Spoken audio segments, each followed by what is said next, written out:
Le règlement succession permet de déterminer la loi applicable à une succession internationale. Cette loi déclarée applicable peut être celle d'un État membre ou d'un État tiers. Et la loi déclarée applicable peut prévoir des solutions différentes de celles en vigueur au sein de l'État membre chargé de se prononcer sur la liquidation de la succession. Comme dans tous les textes européens, le règlement prévoit une exception d'ordre public qui permet à une autorité de refuser l'application de solutions prévues par une loi étrangère lorsque cette application conduirait à des résultats manifestement inacceptables.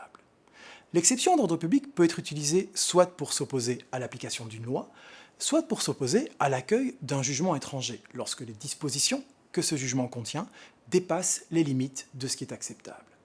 Dans les deux cas, il appartient au notaire ou au juge d'apprécier si la mise en œuvre de la loi étrangère ou du jugement étranger met en danger des principes fondamentaux. L'exception d'ordre public doit être maniée avec précaution. Elle ne peut intervenir que dans des situations fort rares dans lesquelles les principes fondamentaux sont en jeu. Si on constate une simple différence dans la manière dont les avoirs du défunt sont répartis, par exemple parce qu'ils sont attribués par la loi applicable à la succession à d'autres personnes ou dans d'autres proportions que celles prévues par la loi du fort, ceci ne suffit pas à justifier l'application de l'exception d'ordre public.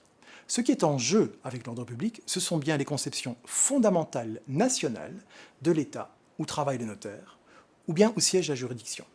Mais comme l'exception fait partie d'un règlement européen, les autorités nationales ne peuvent utiliser l'exception d'ordre public pour faire triompher leurs propres solutions et traditions. Tout notaire, au titre du contrôle de légalité qu'il effectue dans l'exercice de ses fonctions, sera conduit à vérifier si les dispositions de la loi applicables à la succession sont compatibles avec son ordre public. Il sera également amené à faire l'exercice inverse lorsqu'il rédigera un acte qui aura vocation à circuler dans un autre État membre, puisqu'il devra en assurer l'efficacité. L'article 35 du règlement stipule que la contrariété à l'ordre public du fort doit être manifeste. Le notaire aura donc à vérifier si la disposition étrangère est discriminante pour les héritiers au regard de leur sexe, de leur religion ou de leur nationalité. La question de l'ordre public se posera aussi pour la réserve, même si le règlement favorise l'autonomie de la volonté et valide les institutions en matière successorale et plus particulièrement les pactes successoraux. En effet, le règlement n'a pas conservé la proposition de la Commission selon laquelle l'ordre public ne pourrait être opposé à la loi successorale au seul motif que ses modalités concernant la réserve sont différentes de celles de l'état du fort. L'autre sujet qui intéresse tout particulièrement les notaires chargés d'établir des conventions d'anticipation successorale est celui des pactes successoraux qui sont prohibés dans de nombreux États membres. Le règlement contient sur l'article 25 des règles de conflit favorables à la reconnaissance de ceux-ci.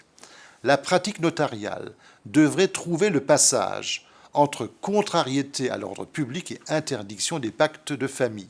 Prenons un exemple.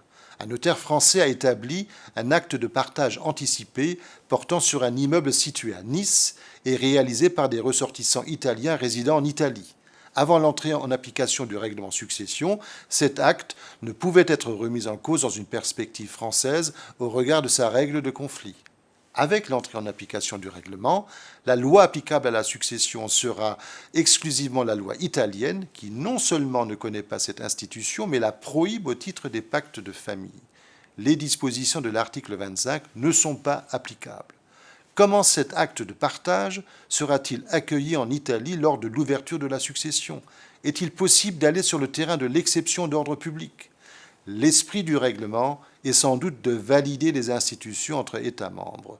On pourrait ainsi se trouver sur le terrain de l'exception d'ordre public, mais avec les conditions particulières de mise en œuvre, et il n'est pas établi dans un contexte tel que nous le présentons que l'acte de partage anticipé heurte frontalement l'ordre public italien. Le rôle de conseil du notaire européen en matière d'estate planning est donc plus que jamais primordial.